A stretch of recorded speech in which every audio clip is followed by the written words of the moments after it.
The following podcast is brought to you on behalf of the Saracen Supporters Association and is not an official product of Saracens Limited. Content provided voluntarily by our guests and contributors are of their own opinion, which may change over time and should not be taken as fact, particularly as the podcast hosts are regularly talking drivel anyway. If you've got some drivel of your own you'd like to share, you can find us on Twitter and Instagram at Fezcast_SSA. You can search Facebook for the Fezcast, or you can email fezcast.ssa@outlook.com. You're listening to the Fezcast. This is a public service announcement on behalf of the Fezcast. I'd like to make 2 points before we start the show. Number one, thank you to everybody who supported the Fezcast over the season, but in particular during finals week where we had nearly 900 downloads of the shows. Your support means a huge amount to us all. Secondly, the part you're going to hear, part one, was recorded on Sunday morning in the immediate aftermath of our win at Twickenham. As a result, 3 of the presenters are in differing stages of hangovers, and the 4th, Matt, was still on the lash on a stag do somewhere on the mean streets of Hertfordshire, which does mean he was recorded on his mobile phone, which does also mean at some points he will sound a little bit like Norman Collier. Just to paraphrase though, basically what he said is, champions, Faz is a god, Mark McCall is a genius, Theo Dan, we won. There you go. Anyway, on with the rest of the pod.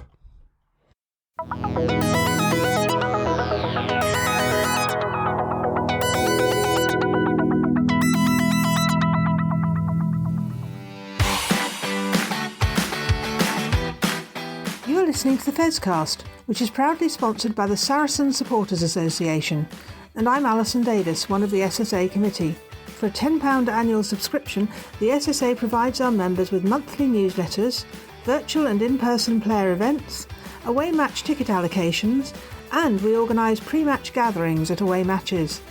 We sponsor men's and women's players, and we support the Saracens Foundation Track Club on behalf of our members. On top of all that, every year we have a seasonal SSA badge, which is exclusive to members. Where else can you get that much value for a tenner? Join now at membermojo.co.uk/SSA, or come and see us on match day in the Oasis at the StoneX. This is the Fezcast. Champione. Yes, welcome to the Smiley Winners Cheesy Grin Face edition of the Fezcast, recording part one on Sunday morning, because we do have a part two where we're going to be speaking to Kat Evans and talking about the women's game from Sunday. But this is Sunday morning. A few hungover faces, a few still pissed faces, I think, to be perfectly honest with you. But what a great day out yesterday. Barry, Matt, John, thank you for joining us in your various states of post-celebratory whateverness. But what a great day. Yeah, absolutely. I mean, it was a good day out at Twickenham. The sun was shining. The game was a lot better than last year's.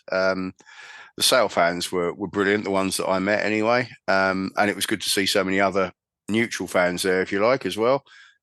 Shame it wasn't a little bit higher attendance, but a great day out and the right result, I think.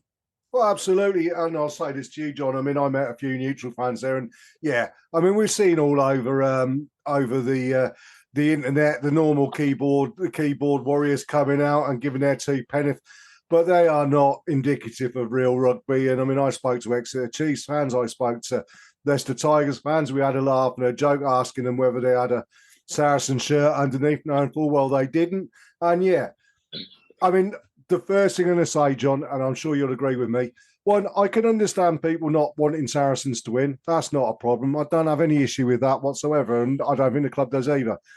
But it's the people who looked at that game and are still saying it was a rubbish game, whatever. That was a brilliant game of rugby. I don't care. Both sides put on a show. And, yeah, OK, there were 20,000 empty seats there, but the 60,000 of us in there gave it an atmosphere. and it was worthy of a final. It was, yeah. It was such a... well, you think there was 60 points in the game for a start, so that proves that it wasn't boring, at least. I mean, for a neutral, it probably would have been a bit more enjoyable in patches than it was for us, perhaps, but I'm just glad it's done and it went our way. But, yeah, as far as the neutrals go, yeah, I spoke to a few and, you know, they weren't backwards in coming forwards, to be quite honest. A lot of them didn't want Saracens to win, but I think that's because they can't say anything now.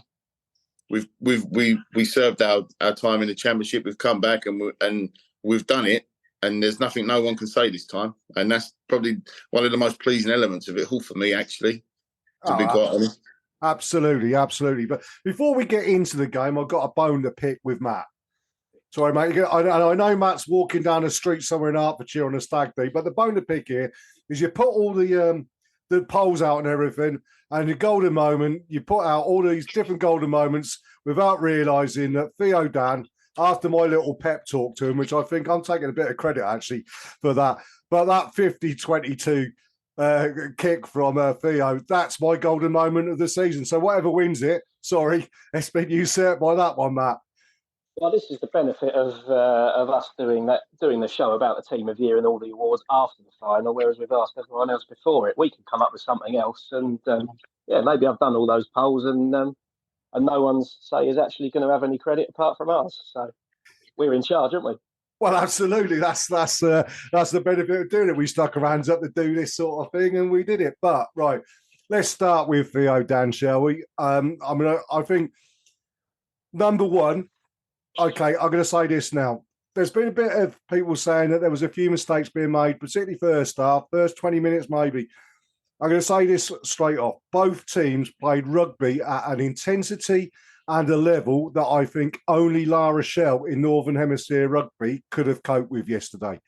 If we were playing anybody else, and it could have been Leicester, it could have been Leinster, it could have been Racing, whoever, we would have still won that game, because Sale pushed us to a level where we played as good as we did, number one. Number two, Theo Dan came on after what, 18 minutes? Was it something stupid like that? 10 minutes.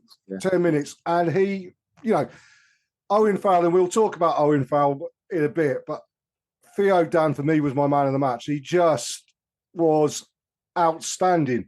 And as everybody said, I mean, we talked about it when we spoke to him last week, when I spoke to him last week. He's just booked himself a place in France, hasn't he, 2023? He's got to be very, very close. He's got some versatility there as well, which will benefit him going forward. And I think they'll be looking at him. I'd not be at all surprised to see him given a run in one of the warm-up games at least, just to try him out at that level. And I mean, in fairness, he probably proved yesterday that he is ready for it now, because, as we said, coming on after 10 minutes in your first final, a hot day, a tight match, really, most of the way through, and playing the way he did, I think he showed he's ready for international rugby. And the other thing to say about that, and I'll ask this one of Matt, because I know Matt likes a bit of controversy and everything, but he came on because Jamie George had been taken out by Tom Curry. I've seen it back on the television. I can almost see why Tom Curry got away with it, but I think if we'd lost that match and Tom Curry had stayed on the field, I would be incandescent. And although I think it's the only thing the refereeing team did get particularly wrong. And I say that in relation to Robin Islop's yellow. Tom Curry should have got a yellow for that. There was no arm involved in it. There was no wrap, and it was shoulder to head. And the mitigation is that Jamie was low, which perhaps makes it a yellow. I don't know how you see it, Matt. I wish I could always agree with you, Jez, but yeah, I think Jamie George ducked very, very, very late. So it was a long mitigation for it. So I'm glad it didn't make an impact on the game particularly. But I didn't see much of that. But you're right, I think Theo Dan coming on with whether it made us play better, but he certainly had a fantastic game that Jamie wasn't really getting into it after 10 minutes. But maybe that would have been the plan anyway. Maybe Theo Dan might have gone at half time and done what he did. But I think just the way we were playing, chucking it around everywhere, really suited Theo Dan's game. So no harm done, really. Absolutely. Now, another couple of unsung heroes in that game, as it were. I think Marco Riccioni, yeah, he had his problems at scrum time, but he sorted those out. But he did 73 minutes in that heat at the coalface. I mean, that was immense. And the other guy, Q-Tizard played out his skin. I mean, they all played out his skin. Maro does what Maro does. And, we've said this before. He has high standards, which, is very difficult to reach every week. Nick Ezekwi was the difference in that pack, though. He was just outstanding. His line-out work in particular was brilliant. But every time there was a hit made, when Sale looked like they might get away, Nick Ezekwi got up from the bottom of it, John. Yeah, he was great. There was that whole engine room was really good. If you mentioned the fact that there was a change in the front row in the first 10 minutes, and then 10 minutes after that, there's the change on the wing, and it seemed to galvanise everyone, actually. I think even when later on in the game, like Callum Hunter-Hill come on and he put 2 ginormous hits in the last few minutes, and you think, I don't know why they're still going. A lot of them must have been running on empty. It's the first time I've seen them go down with cramp for a while, especially inside 80 minutes. And all of them were, I reckon all of them probably slept quite well last night after the amount of effort they put in. Yeah, I mean, it's interesting. You mentioned Callum Hunter-Hill because there were a couple of substitutes, Barry, who came on and did make a big difference. Callum Hunter-Hill was on the field for 19 minutes, and in that time he made 13 tackles. And I counted them back. I think the majority of those were in the last 5 minutes when, we'd gone down to 14 men and backs were a little bit against the wall, and he just threw himself into everything. The other sub who made a big, big impact, Duncan Taylor. He just comes up with magic moments, doesn't he? And we talked about Duncan before, didn't we, where he say he's had a shortened career, but every time gets on the field, he does something amazing. Well, I watched the game back as well this morning prior to recording this, and I thought you're always going to have a man of the match or a star of the match, whatever they're calling it these days, because TV want that and they want someone to talk to immediately on the side of the pitch. But I really think that anyone in a Saracen shirt yesterday could have won that, and that's not just 1 to 15, that's 1 to 23, because it was a complete squad performance, not a team performance, a complete squad performance. Everyone stepped up. No one had a bad game. I don't think anyone even really had an average game. Everyone contributed to that win, and they should take immense pride from that. Well, absolutely. And I think before we mention the actual TV man of the match, I think it's also important to say that also goes for Sale. I don't think there were any players on the Sale side who had bad games either. And we talked all about Master versus Apprentice, Smalley versus Alex Anderson and all of this. Sale are a team built in the mould of Saracens. You can see that, and not just on the field, but also off the field with all the cultures that Alex Anderson has taken from Saracens to Sale. And it just proves that the way that Saracens have gone about their business over the last 10 to 15 years is the correct way of doing it. And, people have got to look at that template and say, rugby's on its backside at the moment in a lot of ways. We think London Irish are going to go to the wall, Wasps, Worcester, whatever. The way that Saracens do their business is the right way of doing it. And it makes rugby not only viable, but it also makes it exciting. And there was people talking about it, disenfranchised rugby fans and everything. If they can't have watched that game like yesterday and seen the two best teams play at an intensity and a level and not enjoy it, well, rugby's not for them. John. That's true, yeah. I mean, the thing is, there'll always be this kind of, the caveat to this season will always be the fact that we've had 2 clubs, looks like potentially 3 going out of business, which is just so sad. But when you see, like you said, mate, the way the game was played, and the way that the Saracens' fingerprints are all over this league, it's good to see. But last year, it obviously came back to haunt us with Borthwick doing one over McCall. Just grateful it didn't happen again. But yeah, hopefully there'll be some good news coming out of London Irish soon, and we can just enjoy the summer and look forward to the fixtures coming out on July the 18th, and we can do it all over again. Well, absolutely. Well, now, I mean, what we do need to do is talk about the TV man of the match. And Owen Farrell is a god amongst rugby players, quite simply. You know, you'll see people out there still turning around and saying this, that, and the other, and it's all bullshit about Owen. I apologise, you're going to have to press the explicit button here. But anybody now telling you that Owen Farrell is anything but the best 10 in England, Northern Hemisphere, I would say in the world, is talking absolute rubbish and is stupid. It quite simply is. He ran that game yesterday. Like, you know, I can't believe how good he was, what he did. The 50-22s, the pass to Max Malins for Max's try was just sublime. And he's looking at it as he's being mullered into the ground and places that pass. The couple of runs he did where it was on. You know, George Ford didn't have a bad game, but he was made to look a bit anonymous by the fact that Owen was just out of this world, wasn't he, Matt? He was, yeah. And I think actually I had quite a good benefit of my season. I spent the whole of this season at the Stonex sitting behind a set of posts and watching Owen Farrell sort of take the ball from a standing start and not actually move anywhere. And sort of from that angle, it often looks a bit indecisive. I don't know whether he wants to cast left or right. It doesn't seem like he's got a lot of options. But inside on at Twickenham, you can actually see that it's a pretty deliberate practice from him. Just to take the ball, hold on to it for a bit, pause for a second, and let the defence come to him. And then, like you say, that last second pass to Malins just typified how much that tactic has worked for us this season.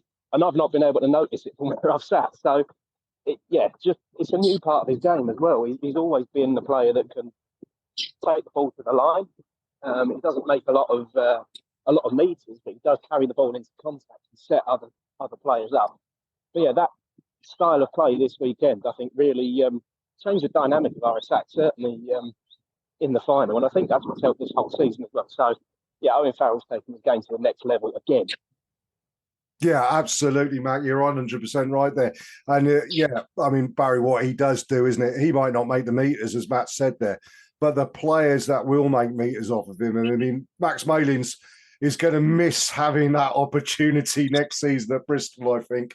And whoever comes in and plays outside him is going to, Owen's doing. But I think the most important thing about what Owen was doing, and it was epitomised, I think David Flatman picks it up on the ITV commentary, the behind reverse pass he put into off the Alex Good pass. I think it was into Elliot Daly, wasn't it, late on? And Flats just turned around and said he was grinning as he was doing that. And for a man who's known for being a bit dour, can make you and me in our rant periods, Barry, look a little bit, like not Standard Waldorf, more Fozzie Bear and Kermit.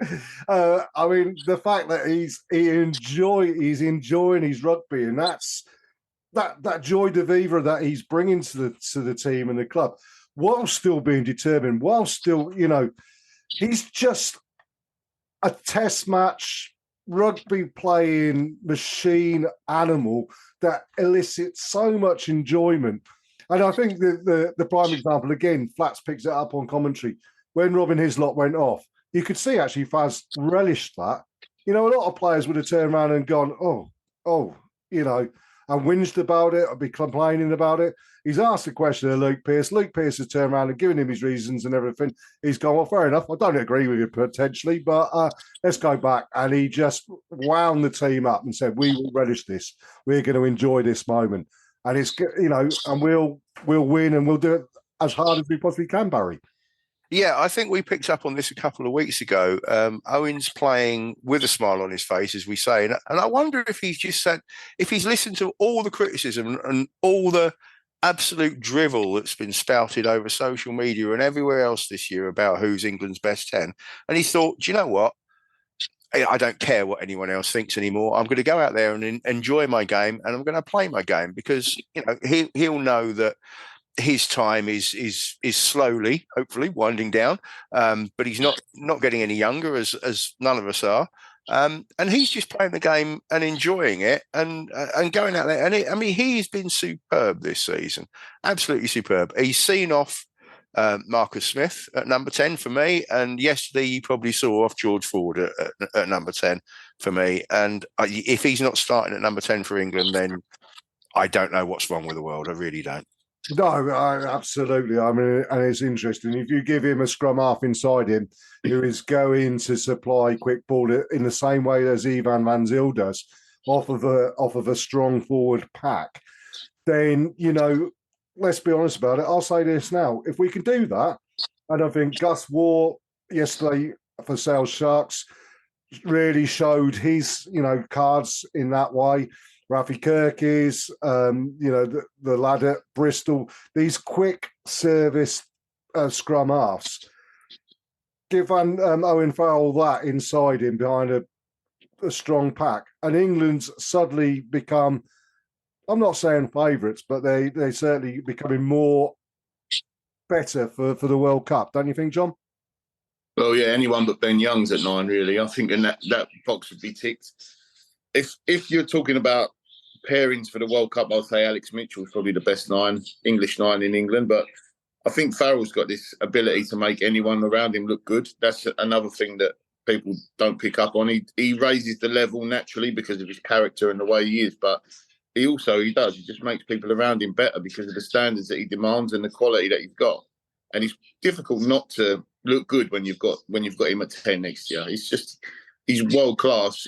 He always has been. We've known this for ages, and hopefully, well, that may be a little bit too late now. Hopefully, the rest of the world are opening their eyes and seeing it as well. Finally, well, absolutely. Look, I mean, we could go on and talk more and more about this final, but then I think we would be moving over into the realms of gloating and arrogance or whatever. Let's keep a little bit of humility about it. I suppose the question that we will answer at the start of season 4, and we'll leave it till season 4, is can Saracens get better? And can the rest of the league catch up with them? So that's something for us to think about over the summer when we're doing our holiday assignments, guys. But other than that, I say, look, we're champions. The trophy's back where it belongs, in the StoneX trophy room. Long may it continue. And from us on the Fezcast to all the Saracens family and the Saracens team, well done, boys. Congratulations. We're proud of you. And, you made an awful lot of people very, very happy today. Just also mention Jackson Ray. What a great send-off for a legend there as well. Almost as if Robin Hislop getting a yellow card was preordained almost, wasn't it? But there we go. Gentlemen, thank you very much for your time. We'll finish here. We'll be back with part 2 where I'm chatting with Joe and the retiring Cat Evans. Cheers, then. Thanks, everyone. Set up. This is the Fezcast.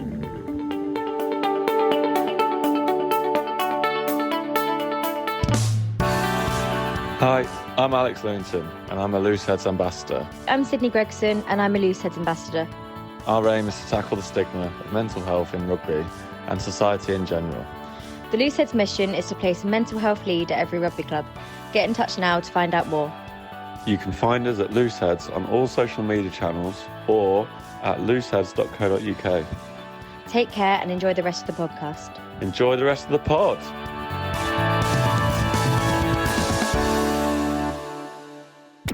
You're listening to the Fezcast.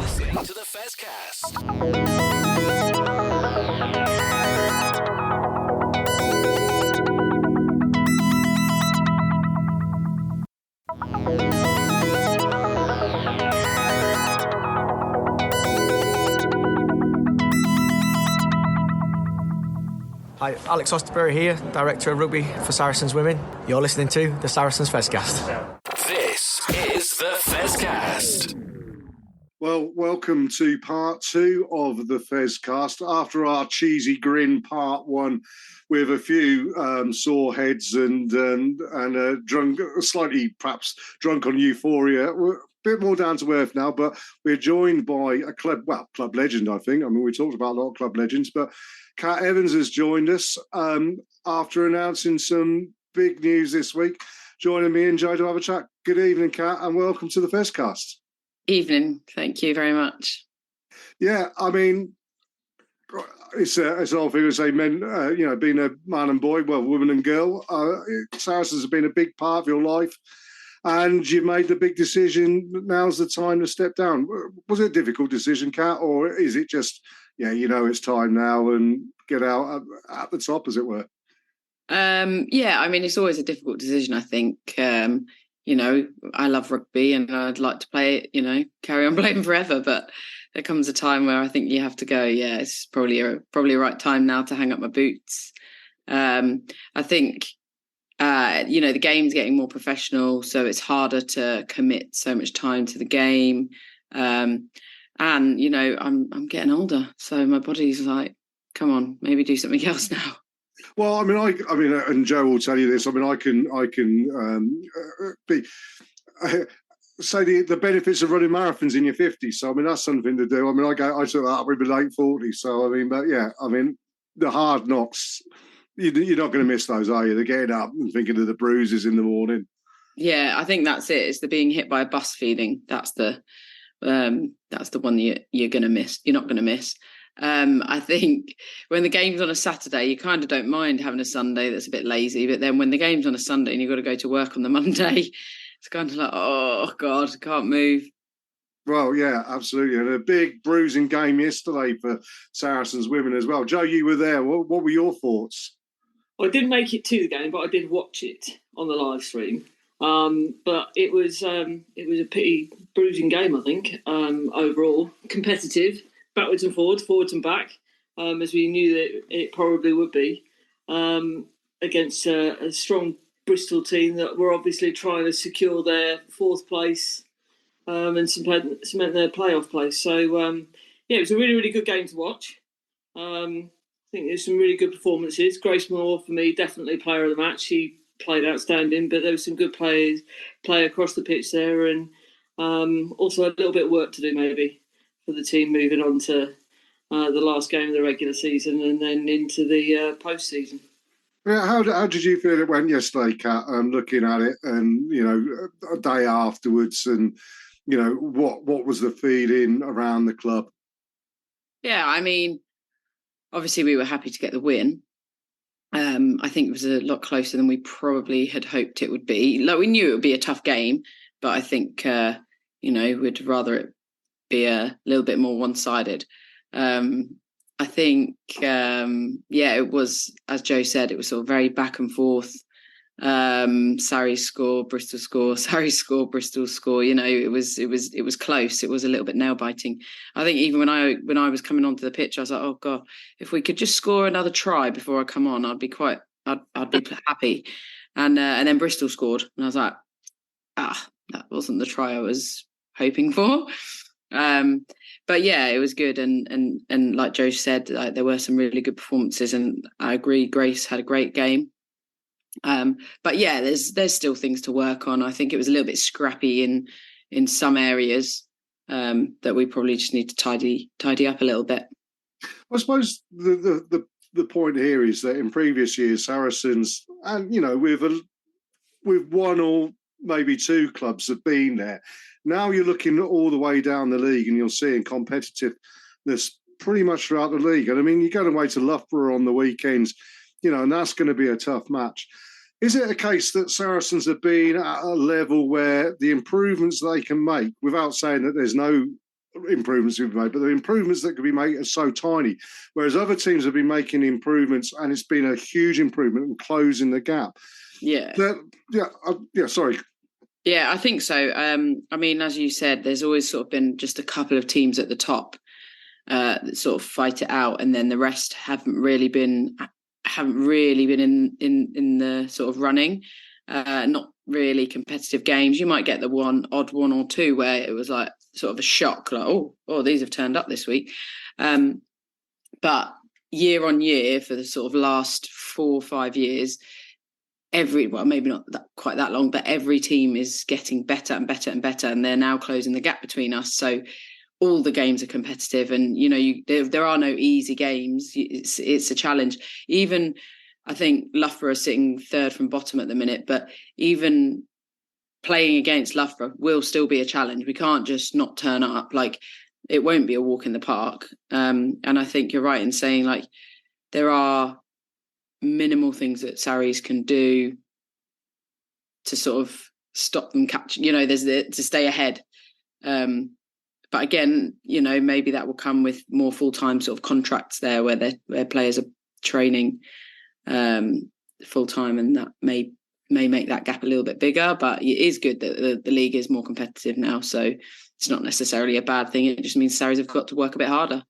Well, I was going to say to Joe as a spectator, and you've watched more games than I have this year of the women playing, but it does seem to me that because there's been a closing of the gap, there's also a level that perhaps an aura of Saracens' invincibility has perhaps worn off a little bit, not because Saracens aren't the team still to beat, which obviously they are, but other teams are.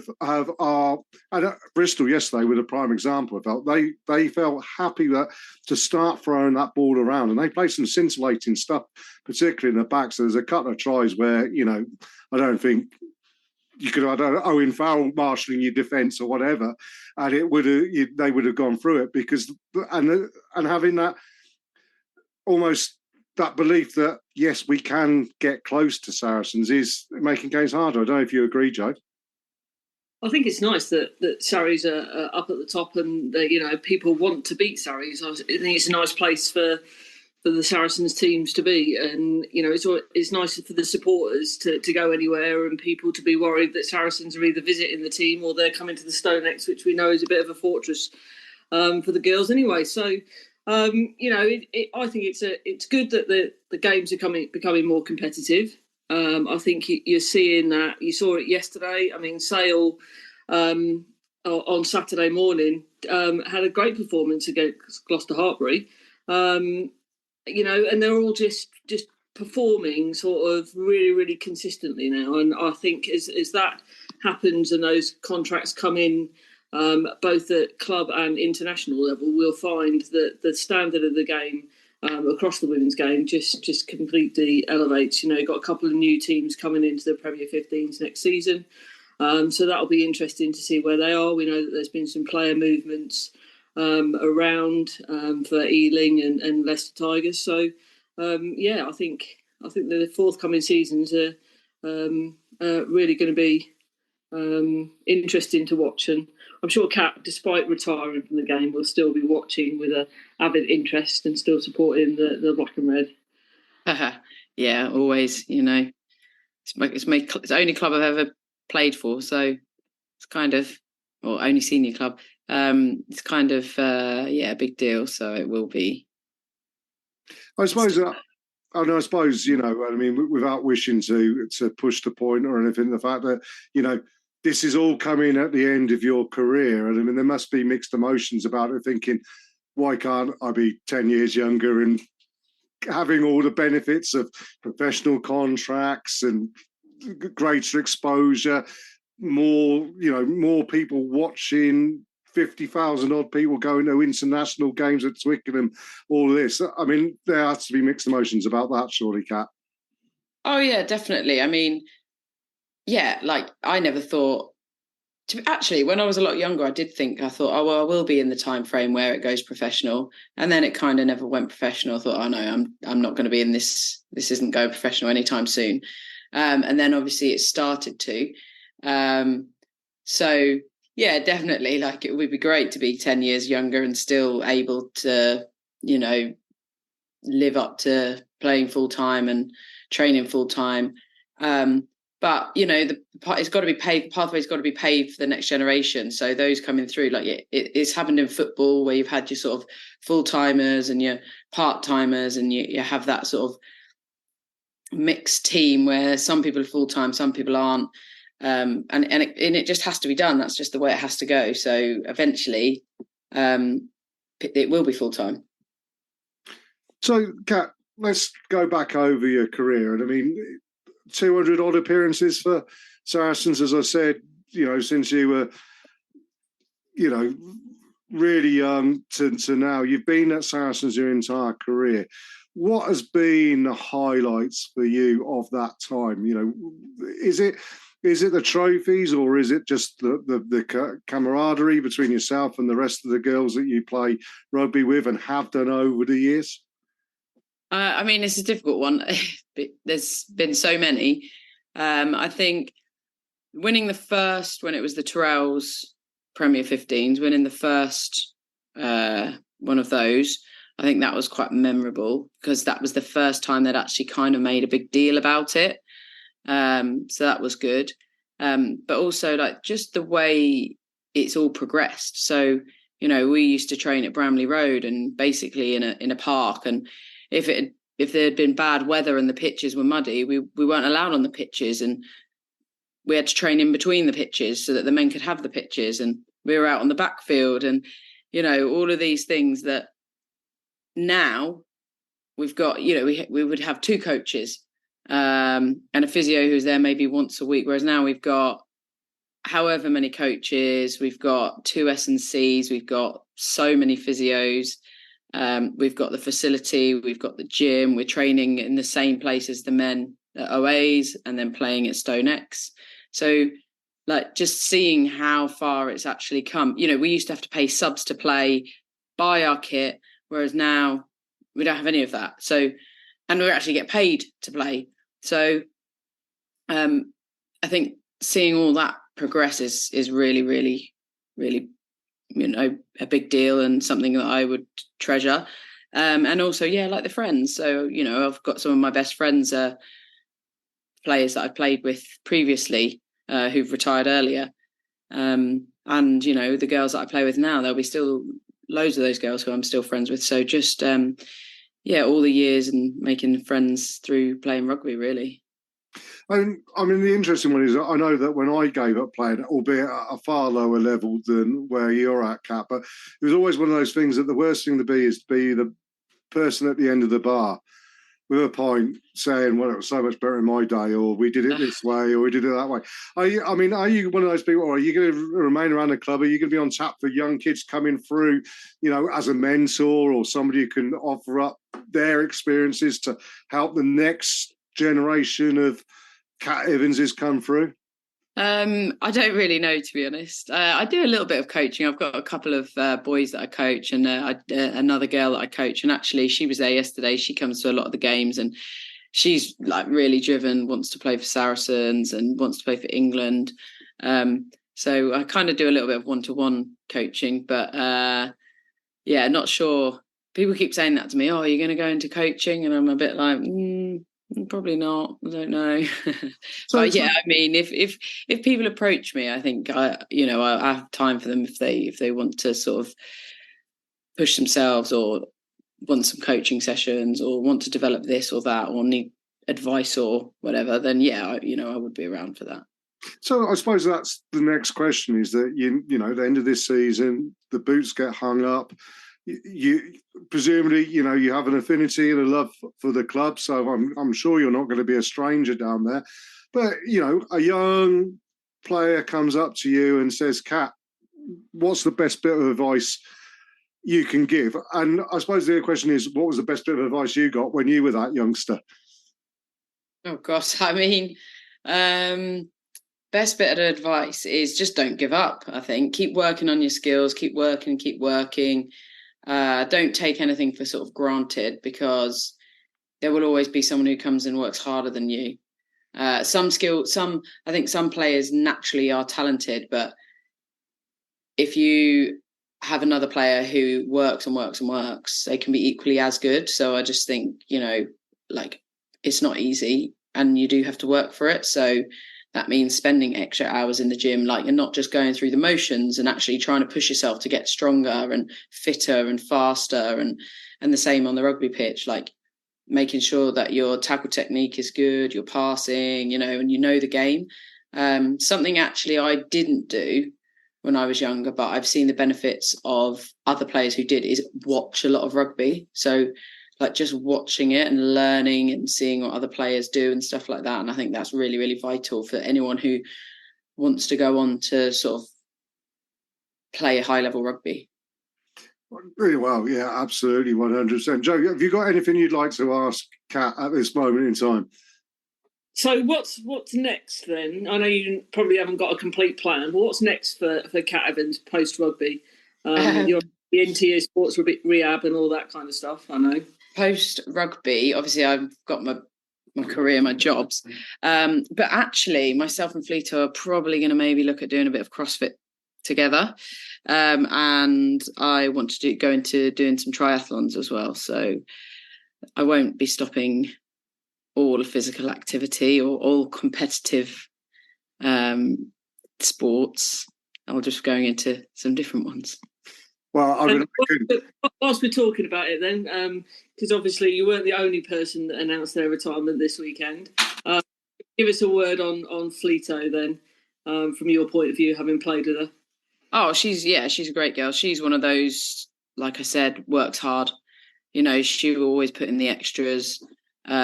She's always working hard, whether it's in the gym or doing extra stuff just to better herself. I think she's a phenomenal player, and actually I don't quite think she's sort of got the recognition she needed. Not from her retirement, but I mean over the last few years, she's sort of fallen out of that England team a little bit. And you know, I think she's a great player, and I don't think she deserves to have fallen out of that. I think maybe sometimes coaches don't like the way people play, or maybe they want someone a little bit bigger. But she, you know, she's a machine. She is so fit. She's so fast. She will work as hard as you want, and if you tell her what you want, she'll do it. And I think they are qualities that every team needs. So yeah, I mean, I understand her decision, and I think she's sort of gone, yeah, it's time now. But yeah, it was really, really great. It's actually a really great person to retire with at the same time. But she was great player to have played alongside. Well, indeed. And I mean, it's with the men, you know, Jackson Ray making his last appearance on the weekend. Fantastic for him, getting a standing ovation as he was subbed off for the yellow card at Twickenham. I mean, that's 3 huge, not only, I think, just on the field, playing field, but talismanic people. If you don't mind me saying that about you, you know, you are a symbol of the club. You're not part of the furniture almost. You've been there for that period of time. Fleeto as well, Jacko as well. I mean, we're going to miss you. I mean, that's the other thing. I mean, we've seen today, you know, Colin Garrett and Barbara Buxton being named as Women's Supporters of the Year, and congratulations to them for that. You know, the supporters will really miss seeing people like you and Fleeto on the pitch on every weekend. It will be a big part of their life taken away almost. Yeah, I'm sure we'll be around. So I'm sure we'll, you know, we're not going to disappear and nobody ever hear from us again. So I'm sure we'll be around still. Well, absolutely. Look, well, from me and Joe and all of us on the Fezcaster, say thank you for joining us, Kat. Congratulations on a fantastic career, and all the best for the future, whatever retirement may bring you. And I highly recommend running. It's great fun. I never thought I'd say that 10 years ago. So I mean, that's something. So if you fancy running a marathon with me or anything, you're more than welcome to do that. I mean, we'll be at the back. Or I will anyway. But yeah, no, Kat, thank you ever so much for joining us. And as I say, anytime you want to come on the Fezcast in the future, you're more than welcome to come on as a supporter as opposed to a player in the future. It's fantastic as well. So, but thank you ever so much for your time. And as I say, all the best and good luck. And before we sign off, just trying to say, Joe, that we'll be back next week, won't we? We've got more women's games to review. Obviously, the end of season game next Wednesday we'll be back with that, and also our Players of the Year polls and Matt's cock up over the golden moment as well, the champagne moment. Imagine having that and then seeing Theodad put a 50-22 in after you put the vote out there. Never mind. Anyway, so that's all next week. So thank you everybody for listening into the Fezcast, and we'll speak to you again next week. This is the Fezcast.